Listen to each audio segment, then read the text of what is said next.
vou-vos apresentar aqui. Vou-vos apresentar a Karina como ela fosse um livro. Vocês gostam de ler? Se calhar não gostam. Eu adoro. Para aí da gravação. Sabes, é rodar. Pronto, está cá isso. Então, Karina Ferreira, uma menina mulher, perto dos Intas, na verdade ela já está nos Intas, entretanto, que já fez um pouco de tudo, desde atendimento em loja, de roupa até orivesaria, auxiliar da ação médica numa clínica de cuidados continuados. Mas para ela não existem dúvidas. A comunicação é fundamental em todo o lado para podermos ser mais e melhores profissionais e pessoas. Não é de estranhar que se tenha licenciado em jornalismo e especializado em comunicação de marketing. Foi com a pandemia que apaziguou e ultrapassou uma depressão. Desde então, que faz questão de ser uma voz ativa contra o estigma social associado a esta e a outras doenças da flor mental. Diz viver por amor e foi por amor que saiu da sua zona de conforto e se despediu perto do fim de 2021. Ainda no caos da pandemia e com uma crise económica ou política à porta. Ela lê e pesquisa tanto quanto pode, todos os dias, e abriu a mente e o olhar sobre o mundo.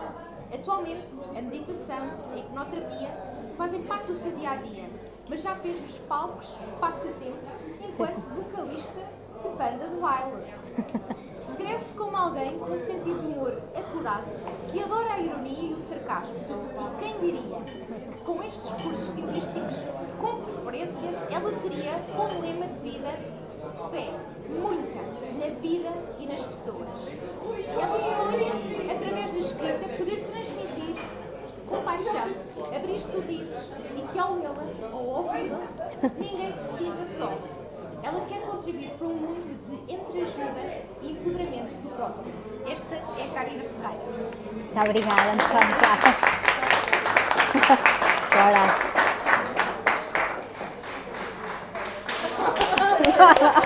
Obrigada.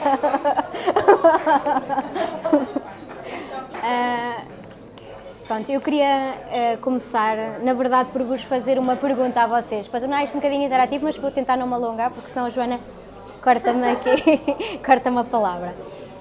A pergunta que eu vos quero fazer foi muito o que me ajudou a escrever a minha história de vida e a partilhá-la também com a Joana e na Solo Adventures, que é, se pudessem dizer alguma coisa ao vosso eu com 18 anos, o que é que diriam?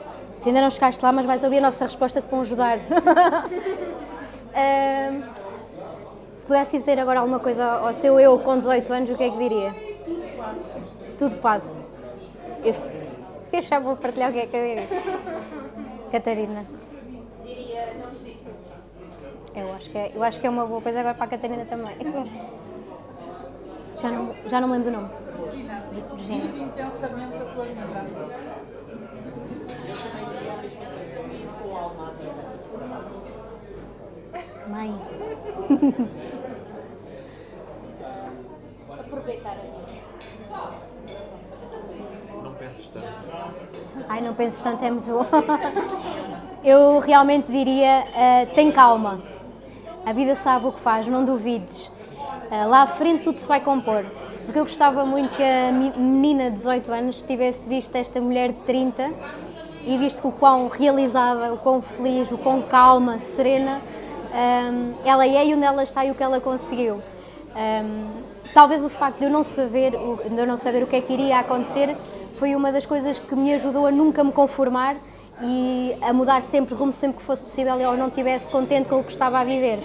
Eu podia brilhar e, como a Joana falou, eu já passei por vários empregos diferentes, já tentei inclusive emigrar com o meu namorado na altura para a Alemanha, para a Suíça, não deu certo. Já fiz 30 por uma linha e quase que sinto que nestes 30 anos vivi uma data de vidas numa só, porque já fiz tanta coisa diferente, já fui em tanta direção diferente, mas já há algumas coisas que eu realmente vou destacar, alguns pontos convosco e que me ensinaram sempre alguma lição e que fazem parte então da minha história de vida e que está escrita também no blog. Eu aos 16, 17 anos, e um bocadinho para contextualizar, os meus pais divorciaram-se. Isto é um bocadinho um clichê, não é? Os pais divorciam-se, os filhos ficam um bocadinho traumatizados. Isso é eu pôr um bocado de graça onde não teve. Os meus pais divorciaram-se, foi um período difícil porque teve uns contornos um bocadinho complicados para mim na altura. E com esse contexto e numa altura em que depois a minha mãe acabou por ir um bocadinho mais abaixo naturalmente, e eu tenho um irmão que é 8 anos mais novo do que eu, que na altura assumiu uma rebeldia que ainda não lhe passou. Eu dei força a eles todos, ajudei o que podia ajudar a resolver a situação, e só quando mais tarde as coisas apaziguaram para eles, eles estavam todos encaminhados, é que eu me permiti sentir alguma coisa, e aos 19 anos foi-me diagnosticada uma depressão. Aos 20, a minha mãe teve que emigrar para a Alemanha e entregar o meu pai aos cuidados do meu pai, e então eu fiquei sozinha a morar na casa que era de família.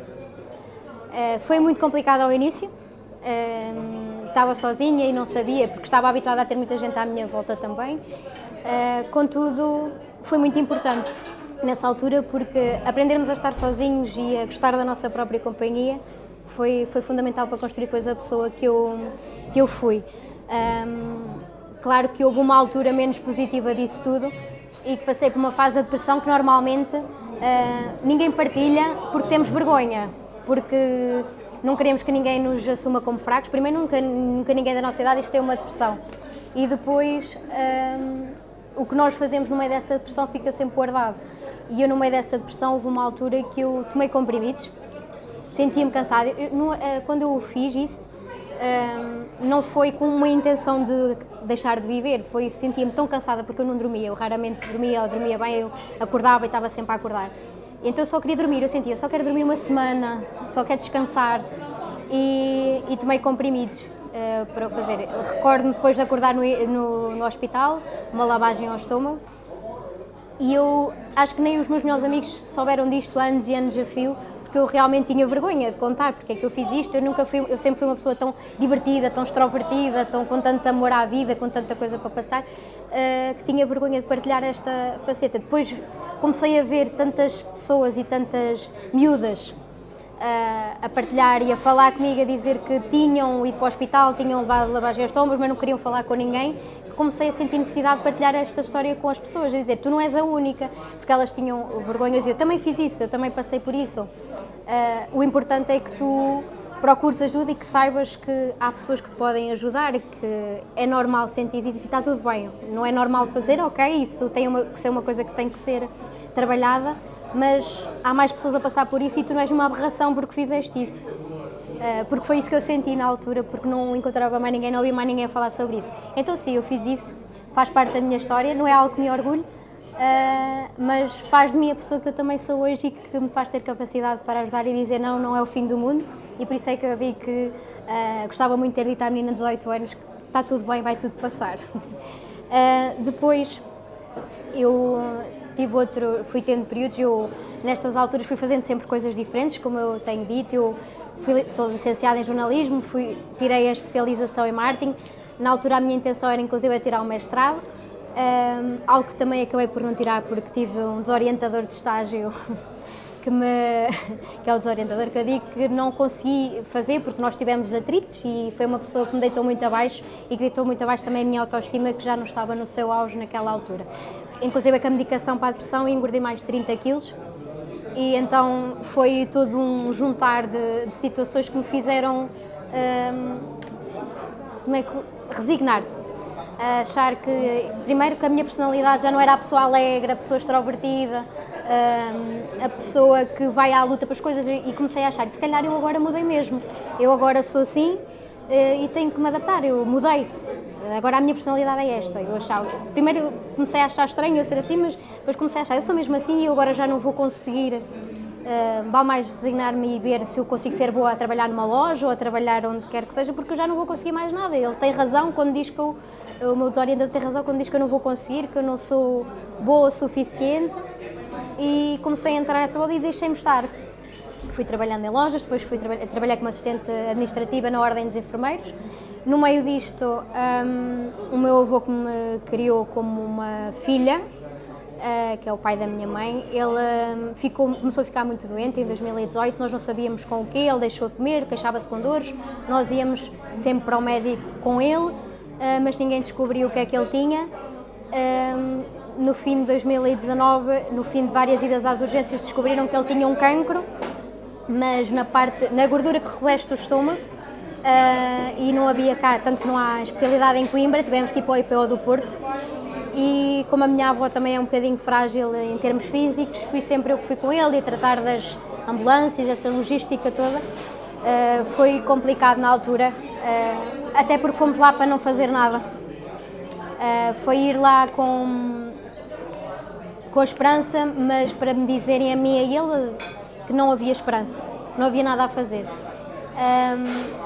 A parte mais complicada disso tudo foi realmente eu ter que vir e ter que dizer à minha mãe, que é a filha dele, ter que dizer à minha avó, que não havia esperança, e depois a minha avó dizer-me, ele não percebeu o que é que aconteceu, e ele perguntar, mas agora qual é o próximo passo, o que é que vamos fazer? E eu dizer-lhe, avô, não há próximo passo. E isso revoltou muito também na altura, e foi muito complicado, e tive que voltar nessa altura a ser acompanhada por psicóloga, porque eu tinha muito o sentimento de cansaço já. Chega a uma parte, eu acho que é as pessoas, a família de doentes com cancro, que é, já estamos cansadas, e eu sentia-me mal porque eu queria que aquilo acabasse, significasse isso o que tinha que significar. A psicóloga explicava-me que era normal, não é de nós desejarmos o fim da pessoa, é de nós estarmos tão cansados que já não conseguimos dar esse suporte. O meu avô faleceu em maio de 2019, mas eu sinto que a partir daí também ganhei alguma força, que para mim eu acredito no que tenho que acreditar, e acredito que seja ele depois a encaminhar-me, porque eu sei que eu fiz tudo o que eu podia na altura por ele, e ficou essa paz de alguma forma. Depois veio a pandemia. Com a pandemia, por estranho que pareça, para mim veio também um momento de calma, de paz, e comecei, deixei qualquer tipo de medicação que eu estava a tomar, comecei a meditar, comecei a fazer hipnoterapia, comecei a virar-me para dentro, a falar comigo mesma, a escrever-me histórias a mim mesma, e comecei a recuperar aos poucos. Em 2021, já perto do fim, eu comecei a entrar num burnout. Eu vou sempre de X em X tempo à psicóloga, quando acho que preciso, acho que isto é melhor do que ir ao dentista. Nós devíamos ir tantas vezes como vamos ao dentista, é o que eu costumo dizer. Mas ela foi graças a esse acompanhamento que ela me conseguiu diagnosticar prontamente que eu estava a entrar num burnout, porque estava a dar tanto de mim no trabalho por não estar realizada, feliz, que estava a entrar num burnout. E então foi nessa altura, para falar com o meu companheiro de vida, que optei por me despedir e seguir o amor em vez do medo, que eu costumo dizer, é mesmo, foi um ato de, ele levou-me à beira-mar, o meu companheiro de vida, e disse, agora ficas aí, gritas, choras, faz o que tu quiseres, mas toma uma decisão. E eu fechei os olhos, lembro perfeitamente disto, com toda a minha força, e pensei, se não tivesses medo, o que é que tu fazias? E eu fui pelo amor e despedi-me, e enviei tantos currículos quanto pude. Fui a entrevistas, não fui a muitas porque poucos me responderam, mas em dezembro do ano passado recebi uma resposta, alguém que ao fim de 10 minutos acreditou em mim como eu nunca tinha acreditado e que eu não achei possível que fossem acreditar, e foi engraçado porque no dia, e esta é uma coincidência que eu quero partilhar, no dia 14 de fevereiro fui pedida em casamento, mas também foi quando foi o dia em que o estágio foi aprovado. O meu avô fazia anos no dia 14 de fevereiro.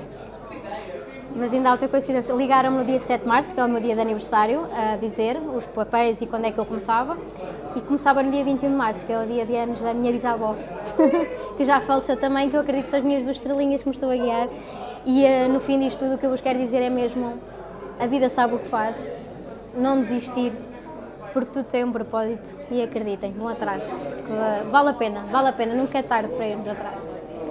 E é isso. Obrigada.